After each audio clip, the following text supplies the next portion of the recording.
Bonjour à tout le monde qui m'écoute et qui regarde cette vidéo. Et donc, je vous accueille pour la 7e vidéo dans cette série de 8. C'est donc une série que j'ai faite sur les freins qui nous empêchent d'avancer dans notre vie. Et donc, aujourd'hui, c'est la 7e vidéo. Donc, je suis en direct sur Instagram et sur Facebook. Et un petit peu plus tard, donc, je mettrai cette vidéo sur YouTube si tout va bien. Donc, bienvenue dans cette vidéo. Je suis Aude Devater, thérapeute et coach de vie. Je suis également auteure du livre Le pouvoir des émotions que vous trouvez sur Amazon. Et donc, si le contenu de ces vidéos vous plaît, certainement vous serez intéressé par en savoir un peu plus et avoir plus d'outils, parce que dans ce livre, je mets aussi beaucoup d'exercices et plein de concepts pour pouvoir avancer dans notre vie du mieux qu'on peut. Alors, aujourd'hui, donc c'est le 7e frein. Alors, on a vu que le premier frein, donc c'était notre manque de foi, que sans la foi, si on ne croit pas à ce qu'on va mettre en place dans notre vie, on ne va pas arriver, on va avoir du mal à avancer. Ensuite, on a vu aussi quelque chose qui est très, très important, c'est d'arrêter de croire qu'on est une victime. Arrêter de croire qu'en fait, on subit les choses. En réalité, nous avons le pouvoir de transformer les choses et de sortir de notre état de victime. Et là, dans cette vidéo-là, je suis allée vraiment très en profondeur et je vous garantis que si vous intégrez les concepts et les réflexions que je vous ai proposées dans cette deuxième vidéo et dans la première aussi d'ailleurs, eh bien, votre vie va véritablement changer, c'est sûr. Parce que quand on a l'impression comme ça de subir les choses et quand on sort de ce paradigme, on sort de cette façon de voir les choses et on arrête de voir qu'on est une victime et qu'on travaille sur notre cercle d'influence, comme dit Stephen Covey. Vous pouvez aller lire le livre qui s'appelle Les 7 habitudes de ceux qui entreprennent de ceux qui réalisent tout ce qu'ils entreprennent, de Stephen Covey, Les 7 habitudes. C'est un livre très intéressant où il parle justement de notre cercle d'influence et du cercle des préoccupations. Et la plupart du temps, en fait, on passe énormément de temps à se préoccuper, à être dans le cercle des préoccupations. Or, nous devons agir sur ce sur quoi nous avons de l'influence. On peut passer toute sa vie à vivre par procuration, à se plaindre que de la faim dans le monde, du gouvernement, de notre belle-mère, des profs de nos enfants, que sais-je. Mais il s'agit maintenant de se mettre en route et de se mettre en action dans ce qui compte vraiment et se mettre sur notre cercle d'influence. Bonjour à Clotilde qui vient de nous rejoindre. Et bonjour à ceux qui me rejoignent là. Et donc, ça, c'était le deuxième frein. Et ça, c'était vraiment un frein très, très costaud. Moi, c'est sûr que j'ai mis du temps à intégrer cette notion-là, mais c'est vraiment une notion libératrice que je vous conseille d'acquérir dans notre vie. Et c'est vrai qu'il y a certains domaines où on sait que nous ne sommes pas une victime, où on est très proactif, et puis d'autres domaines où on l'est beaucoup moins. Donc, il s'agit vraiment d'essayer de l'être de moins en moins dans tous les domaines de notre vie. Et donc, dans la 3e vidéo, je vous ai proposé des exercices pour justement avancer. Et le frein, c'était notre manque de lucidité, de clarté et d'honnêteté envers nous-mêmes. Oui, la plupart du temps, en fait, on se voile la face. On ne veut pas voir les choses. On se dit que finalement, on n'est pas trop mal logé, qu'on ne va pas se plaindre parce qu'on nous a appris petit qu'il fallait d'abord penser aux autres et pas à soi et que ça, c'était de l'égoïsme ou du nombrilisme. Enfin bon, il y a tout un tas de fausses croyances qu'on se met comme ça sur le dos et qui fait marcher notre mental et qui nous garde au loin, qui nous détourne de qui nous sommes vraiment. Les distractions, qu'est-ce que c'est que les distractions? Distraere, traere du latin, ça veut dire tirer loin de. Et les distractions, ce ne sont pas des récréations. La recréation, c'est là où on se recrée, où on se repose. Ça, c'est très important. Où on se ressource, c'est la récréation. Mais la distraction, au sens étymologique du terme, c'est vraiment ce qui nous tire loin de quoi? De nous-mêmes. On ne peut pas dire que quand on regarde des vidéos de chiens sur Internet ou qu'on surfe pendant des heures sur les réseaux sociaux ou ou qu'on est voilà, dans des distractions futiles hein, qui sont à vraiment, c'est pas la même chose que la récréation, hein, où on se recrée, c'est autre chose. Eh bien, toutes ces distractions sans intérêt, en fait, nous tirent loin de nous-mêmes. Et pendant ce temps-là, ben, tout le temps qu'on consacre à ça, on ne le consacre pas à nous, et puis la vie passe, et puis après, on arrive à la fin de notre vie, et on se dit, mais voilà, qu'ai-je fait de ma vie, d'accord ? Donc, il s'agit aujourd'hui de ne pas attendre les derniers instants, mais aujourd'hui de se mettre en marche, de lever le voile et de regarder notre situation avec lucidité, clarté et honnêteté envers nous-mêmes pour pouvoir avancer. On ne peut pas avancer sans faire un état des lieux.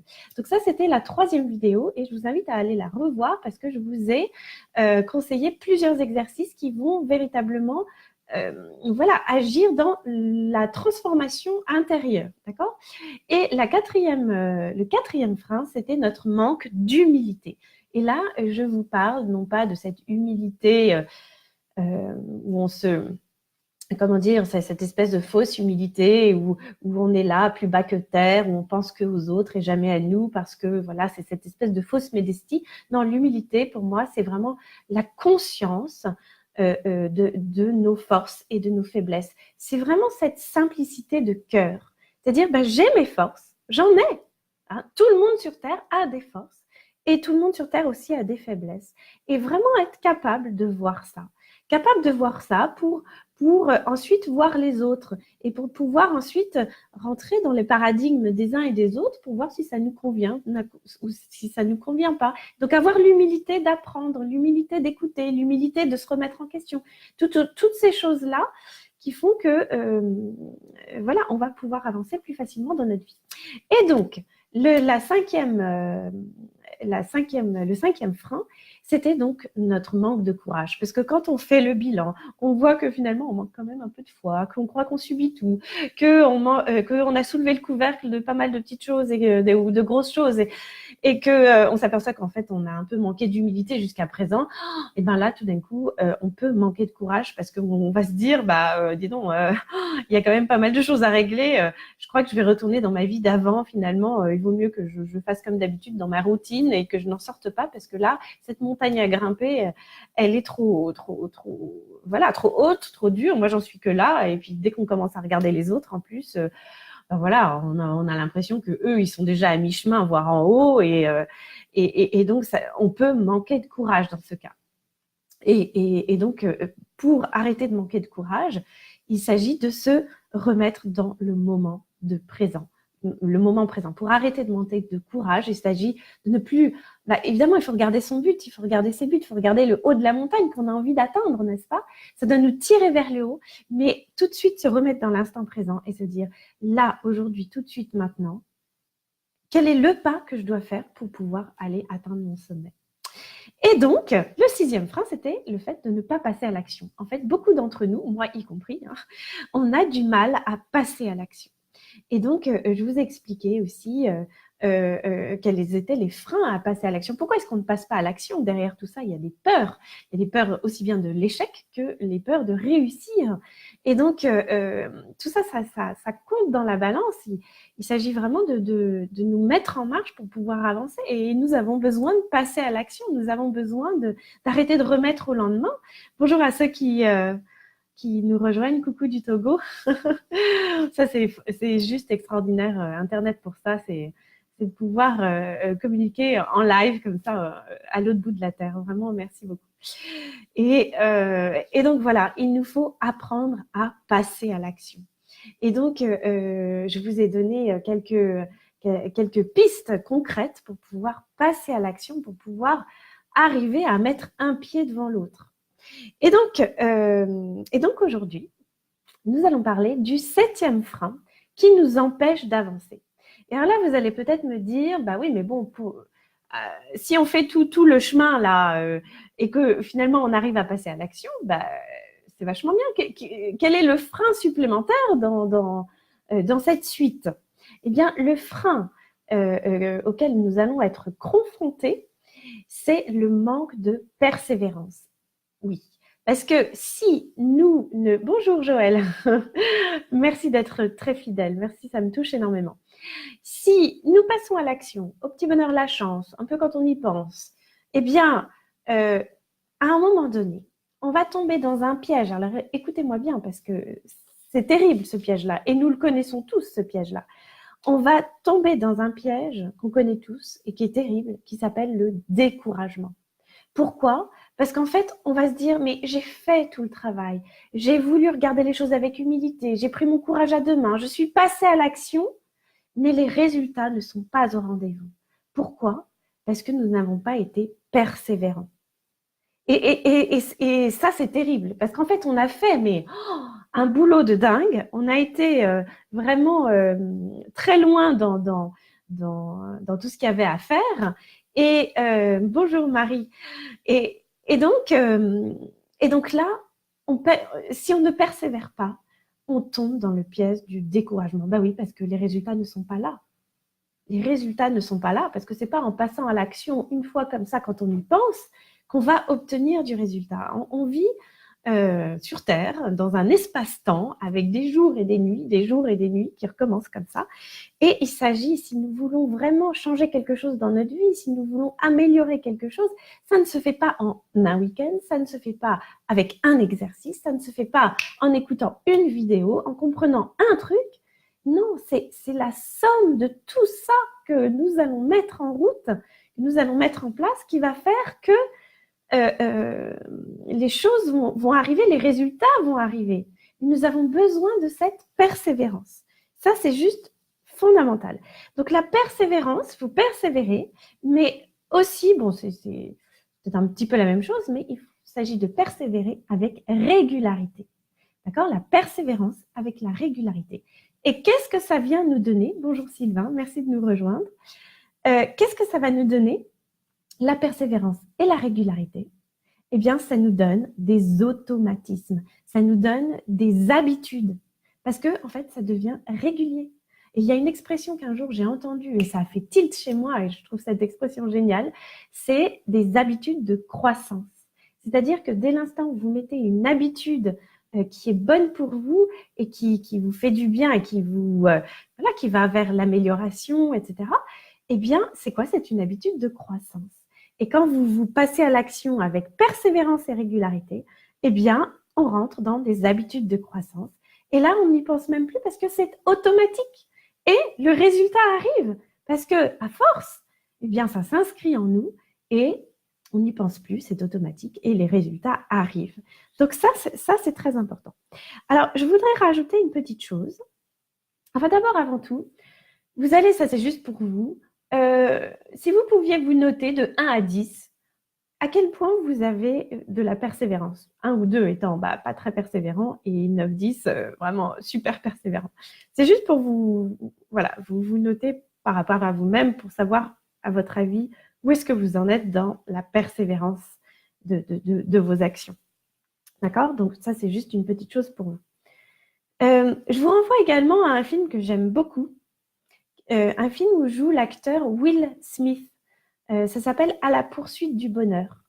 Et ce film, je trouve, est plein d'espérance parce qu'on voit ce commercial galérer. Et puis en plus, il est en pleine séparation et puis il a son petit garçon qui est avec lui et il doit vendre des machines, enfin quelque chose comme ça. Et il veut absolument réussir un concours pour travailler dans les finances. Et donc, il persévère et il persévère.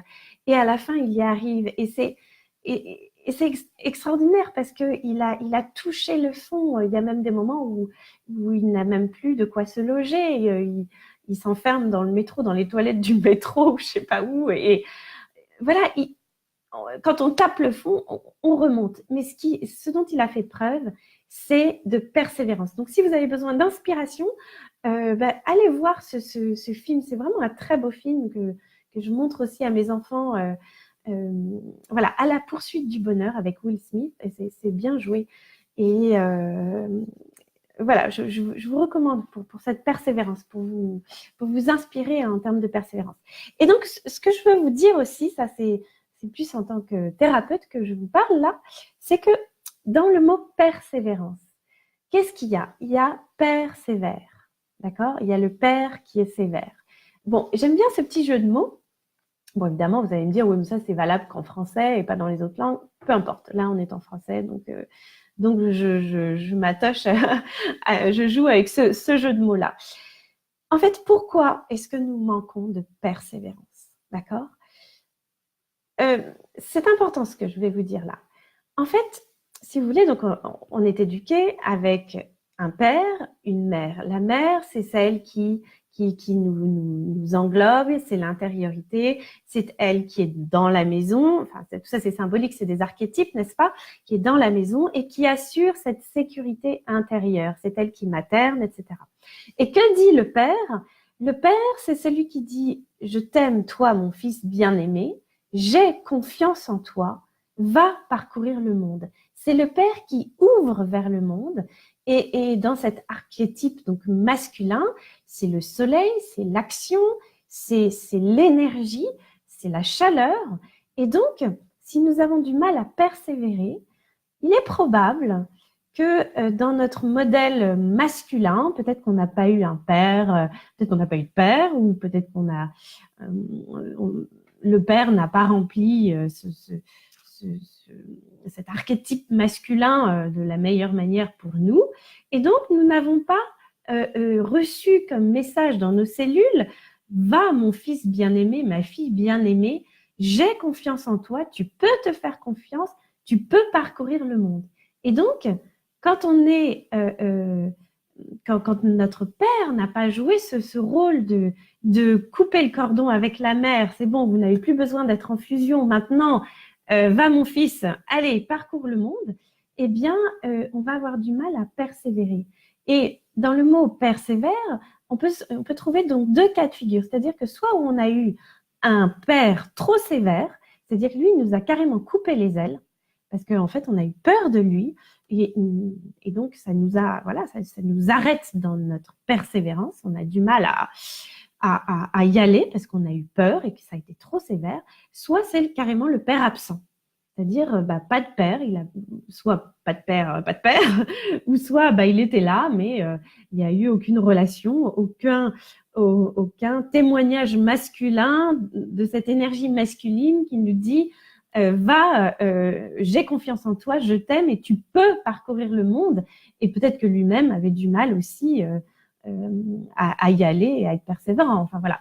Donc, tout ça, c'est pour vous inviter à réfléchir à la manière dont ça a été vécu pour vous, pour que vous compreniez que justement, si vous avez du mal à persévérer, peut-être que dans votre modèle inconscient masculin, que vous avez reçu petit et puis moins petit, eh bien, ça ne s'est pas inscrit chez vous de la bonne façon, de la bonne manière, de la meilleure manière. D'accord? Donc, il y a peut-être eu un manque de ce point de vue-là.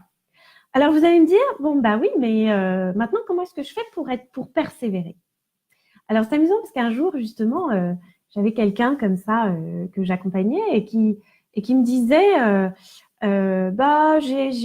j'ai du mal à m'y mettre, je sais, j'ai plein de mails, je dois répondre pour mon boulot, mais bon, j'ai aussi envie de prendre du bon temps, etc.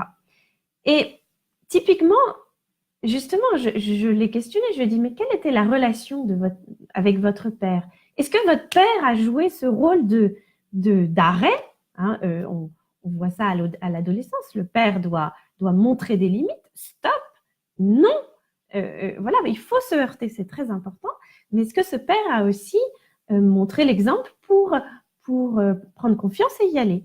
Et en fait, il n'y avait pas ça. Et alors, je lui disais, maintenant, la réparation, donc je vous parle aussi à vous, à nous, à moi, hein, la réparation, ça va être d'être un père pour soi. Et qu'est-ce qu'on va faire? Alors, donc, pour reprendre cet exemple, ce monsieur, il me disait, oui, mais j'ai des choses à faire, mais bon, j'ai envie de prendre du bon temps pour moi, etc. Je dis, mais attendez, mettez-vous à la place. Vous êtes un père et vous avez votre ado qui vous dit, ouais, mais moi, j'ai envie d'aller au café, j'ai pas envie de travailler là, ce que fait ma prof de maths, oh, ça me saoule, l'allemand. Vous allez dire quoi à votre fils? Vous allez dire, mais ça suffit, tu iras au café quand tu auras fait ton boulot. Donc, c'est ça le père, c'est celui qui dit, eh oh, stop. Donc, être un père pour soi, ça va être se dire, bon, bah tu le sens pas, t'as pas envie d'aller à ton cours de yoga, t'as pas envie de faire ton truc, oh non mais là je le sens pas, on a des choses à faire, mais là on va se mettre dans notre féminin, bah je le sens pas, etc. Qu'est-ce qu'il va faire le père? Il va dire, dis donc, ça va, hein, ça suffit. Voilà, il va donner un petit coup en disant stop. Donc, il s'agit, maintenant qu'on est adulte, hein, on n'attend plus que notre père nous dise stop, mais il s'agit maintenant, pour apprendre à persévérer, d'être un père pour soi et de sortir cette énergie masculine que nous avons tous en nous, que nous soyons un homme ou une femme, et de sortir cette énergie donc masculine à l'intérieur de nous pour dire stop, je me suis engagée là-dedans, j'y vais. D'accord?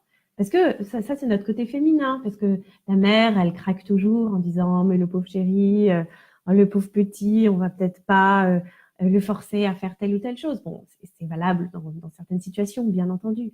Mais si vous avez du mal à persévérer, si vous avez du mal à avancer dans vos projets, que ce soit sur le plan personnel, professionnel, etc., eh bien, sortez votre énergie masculine et dites-vous, mais comment est-ce que moi, en tant que père, je réagirais face à un enfant qui me dit « Oh, j'ai pas envie » ou « Oh, stop !»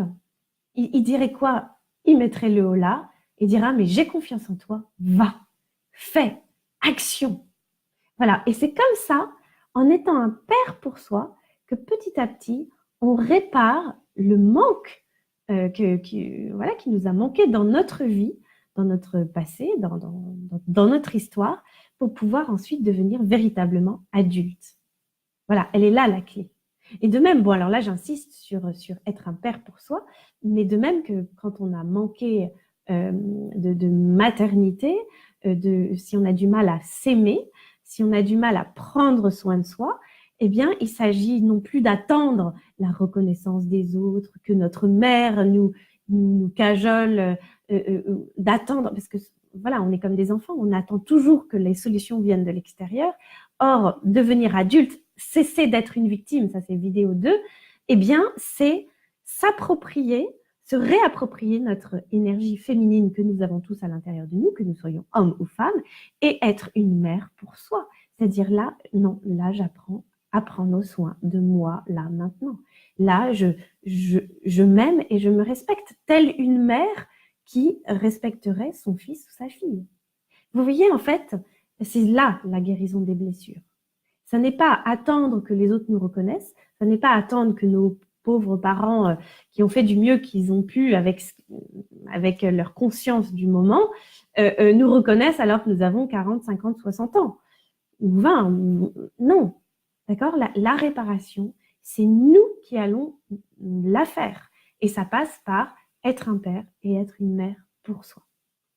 Donc, voilà ce que je voulais vous dire pour cette 7e vidéo sur la persévérance. Alors, écoutez, si ça vous a plu, vraiment, donnez-moi un petit j'aime pour que je vois si ce que je vous ai raconté, ça résonne en vous. Si vous avez des questions, n'hésitez pas, je regarderai dans les commentaires et je vous répondrai. Et puis, partagez cette vidéo si... voilà, si elle vous a parlé et que vous sentez que certaines personnes pourraient l'entendre et que ça leur ferait du bien. Et allez voir, donc sur mon blog Aller à l'essentiel, j'ai des cadeaux gratuits pour une vie plus sereine. J'ai 3 chapitres que je vous donne de mon livre aussi. Et donc, ce sont des extraits de mon livre, le pouvoir des émotions. Et donc, allez voir sur... Merci Joël. Et donc, allez voir sur Amazon si vous souhaitez continuer, approfondir tout ça. Donc, ce livre-là, 380 pages d'exercices, de réflexion profonde pour vous aider à mener votre vie, prendre des décisions, grandir en confiance et développer notre liberté intérieure.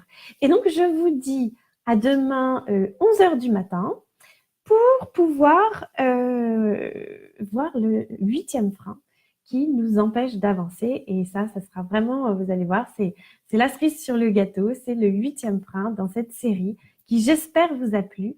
Et ce que j'ai oublié de vous dire aussi, c'est qu'en fait, je suis en train de vous préparer quelque chose en ligne pour pouvoir vous aider à persévérer dans la vie. Vous allez voir, restez connectés parce que d'ici le 1er mai, je vais vous en parler et je vais vous aider, vous guider, vous offrir une formation, un suivi très régulier pour vous aider justement à intégrer des choses au quotidien, à intégrer des attitudes intérieures, des réflexions personnelles dans tous nos différents domaines de vie pour pouvoir vraiment, voilà, que les choses rentrent dans la persévérance, pour que les choses rentrent comme des habitudes de vie, pour que les choses rentrent et deviennent des habitudes de vie. Et donc ça, vraiment, ça va s'ouvrir donc le 1er mai, si toute la technique est prête, et je vais vous en parler un petit peu avant. Et en plus, j'ai la joie de pouvoir faire un voyage très particulier dans les prochains jours. Et donc, si vous me suivez sur Instagram, j'essaierai de vous mettre des stories colorées et de vous parler donc de ce projet qui va être de vous aider et de m'aider aussi, parce que je vais vous dire une chose en toute simplicité et en toute humilité, c'est que nous parlons de ce dont nous avons le plus besoin. D'accord? Les gens qui vous parlent, ceux qui sont dans le développement personnel et qui vous parlent d'organisation, eh bien, c'est de l'organisation dont ils ont besoin. Ceux qui vous parlent de parentalité, c'est que vraiment, ils en ont eu besoin. Eh bien, toute cette persévérance, eh bien, moi aussi, j'en ai besoin. Et j'ai envie de faire ce chemin avec vous. Et vous allez voir, je vous concocte une formation, une petite formation en ligne, mais très profonde, et qui se situe vraiment dans le temps, où nous allons pouvoir ensemble prendre des habitudes de vie, vraiment des bonnes habitudes de vie, pour pouvoir intégrer non pas les choses un petit peu, voilà, au petit bonheur la chance, une vidéo comme ci, un livre par là, et puis hop, on laisse ça tomber. Non, pour pouvoir véritablement mettre en place des nouvelles attitudes intérieures, des nouvelles conceptions de la vie, des nouvelles actions très concrètes. Ça va fourmiller de